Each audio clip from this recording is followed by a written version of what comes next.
Welcome to विद्यालय study point. आज की इस वीडियो में हम डिस्कस करने वाले हैं क्लास 11 का इको का सिलेबस क्या रहने वाला है 2023 और 24 का, क्या चीजें आपको पढ़नी है।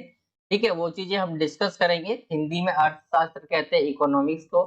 और ये सिलेबस जो हम समझने वाले हैं ये आपके फाइनल एग्जाम के लिए है, जो कि करीब आपका फरवरी और मार्च में होता है। 2023 और 24 का जो एग्जाम होने वाला है फाइनल का, वो चीजें हम समझेंगे। क्या क्या चैप्टर्स आपके आने हैं, कौन से चैप्टर नहीं आने हैं, वो सारी चीजें हम डिस्कस करेंगे। यहाँ पे आपकी दो बुक कुछ इस तरह से रहती है, अर्थशास्त्र में सांख्यिकी, और एक बुक रहती है जो कि आपकी 12th की 11th में हो गई थी। ठीक है, ये 12th की थी पहले, जो कि 11th में हो गई थी। वो चीजें मैं आपको आगे ही समझाने वाला हूँ। ठीक है, आगे की तरफ चलते हैं, सिलेबस की तरफ। और उससे पहले अगर आपका कोई डाउट रह जाता है तो आप मुझसे इंस्टाग्राम पे भी पूछ सकते हैं। ये मेरे इंस्टाग्राम आईडी है, इसका लिंक मैं आपको डिस्क्रिप्शन में दे दूंगा।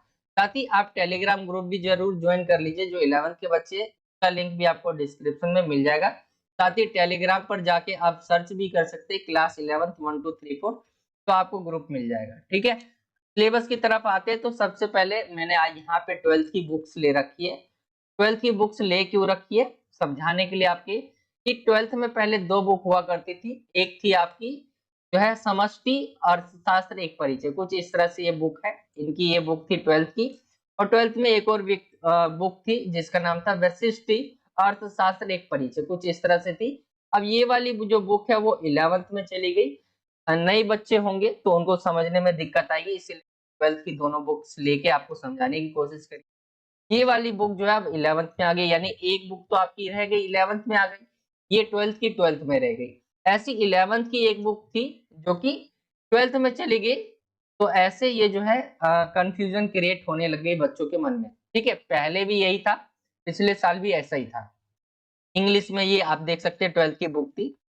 मैं आगे की तरफ चलता हूँ डायरेक्ट, तो यहाँ पे आप देखेंगे ये 11th की बुक है जो कि अर्थशास्त्र में सांख्यिकी, ये तो यहीं रह गई।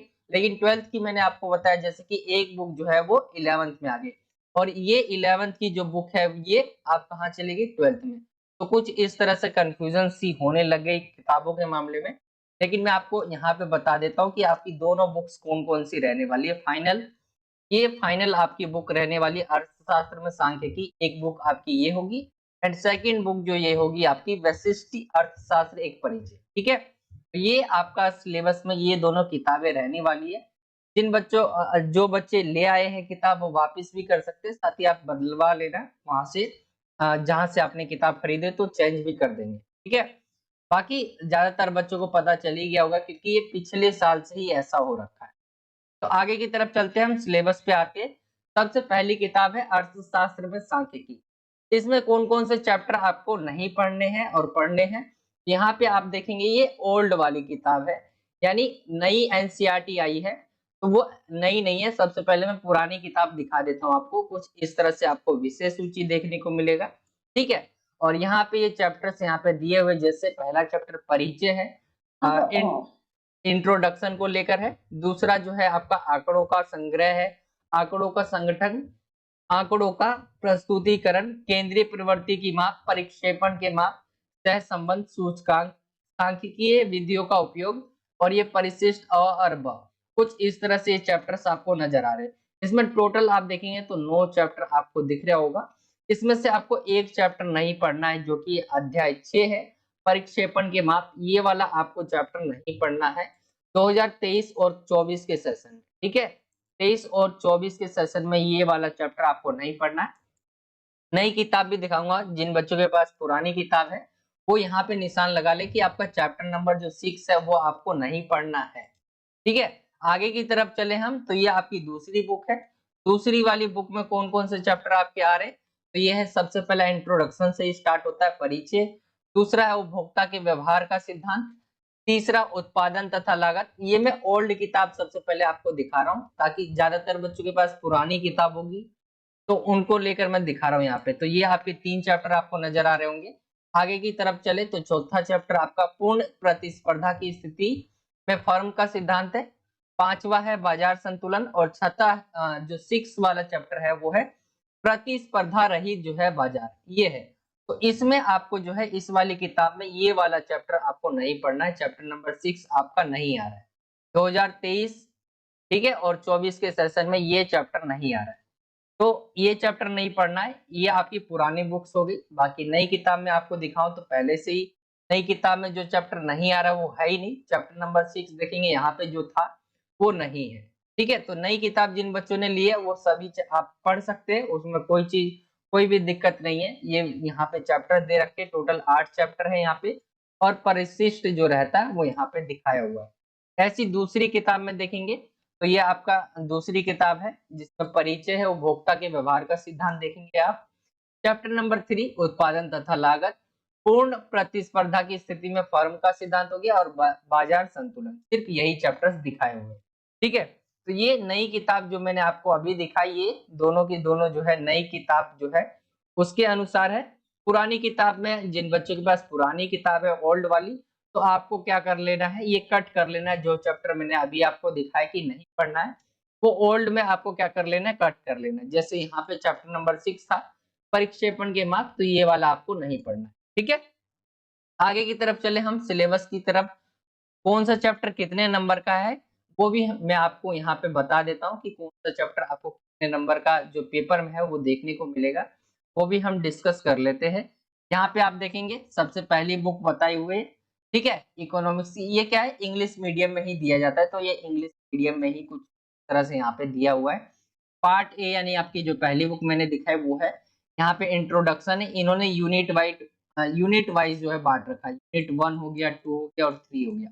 तो इन्होंने इंट्रोडक्शन सबसे पहला परिचय वाला बताया हुआ यहाँ पे कि ये, और दूसरा कलेक्शन ऑर्गेनाइजेशन एंड जो है प्रेजेंटेशन ऑफ डाटा, यहाँ पे ये 15 नंबर का पूछा जाएगा। एंड आपका जो थर्ड यूनिट है यहाँ पे 25 नंबर। ये आपको करना क्या है, जो हिंदी मीडियम के बच्चे कुछ इस तरह से समझे कि मैं आपको दिखा देता हूँ। जैसे अभी आपका इंट्रोडक्शन से लेकर था, इंट्रोडक्शन हो गया, आंकड़ों का संग्रह हो गया, आंकड़ों का संगठन और प्रस्तुतिकरण। ठीक है, इन्होंने ये चीजें बताई हुई है कि ये जो मिलकर आपका आ रहा है, ये टोटल आ रहा है यहाँ पे आपको जो दिखाया गया।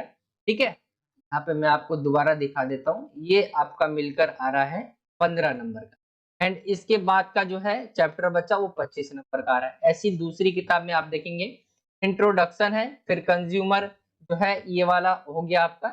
ठीक है, इन्होंने बांट यहाँ पे जो दे रखा है इन्होंने, इनकी जो यूनिट है 1 2 3 4, 4 यूनिट में बांट रखा है। जो कि पहला इंट्रोडक्शन वाला है 4 नंबर का आएगा एग्जाम में, दूसरा जो है 14 नंबर का आएगा, तीसरा भी 14, एंड जो फोर्थ वाला रहता है वो 8 नंबर का आएगा। ये नहीं आपको चैप्टर लेकर चलना है, क्योंकि इसमें इन्होंने चैप्टर वाइज नहीं बल्कि मिक्स बताया हुआ है। जैसे चैप्टर नंबर 2 और 3 भी ले लिया साथ में और उनको मिलाकर यहाँ पे कहा है कि ये 14 नंबर का। ठीक है, ऐसे आप देखेंगे यहाँ पे चैप्टर नंबर 2 3 4, ठीक है, इनको मिला के इन्होंने बोला कि ये 15 नंबर का है, साथ ही इंट्रोडक्शन वाला भी। तो इनको 4 चैप्टर को मिला के इन्होंने बताया 15 नंबर का ये पूछा जाएगा। ऐसी आपकी दोनों किताबें होंगी, 40 नंबर का एक किताब से होगा, 40 नंबर का दूसरी किताब से होगा, एंड 20 नंबर का आपका जो है प्रोजेक्ट वर्क रहता है। ऐसे 100 नंबर का आपका पूरा का पूरा जो पेपर है वो बन जाता है। तो पेपर में जो है कुछ इस तरह से मार्क्स डिवाइड हो रखे हैं आपके बुक वाइज। ठीक है, साथ ही चैप्टर वाइज भी मैंने आपको बता दिया, ये इंग्लिश मीडियम में ही दिया जाता है, तो मैंने यहाँ पे इंग्लिश मीडियम में ही ले रखा है। ठीक है, तो ये था आपका सिलेबस इकोनॉमिक्स का। आई होप कि आपको समझ आ गया होगा। दोनों किताबों में से बराबर बराबर नंबर के क्वेश्चन जो आपसे पूछे जाएंगे, 40-40 नंबर के, एंड 20 नंबर का आपका प्रोजेक्ट वर्क रहेगा। बाकी ये टॉपिक्स दे रखे हैं, आप इसे नोट करना चाहो तो कर सकते हो।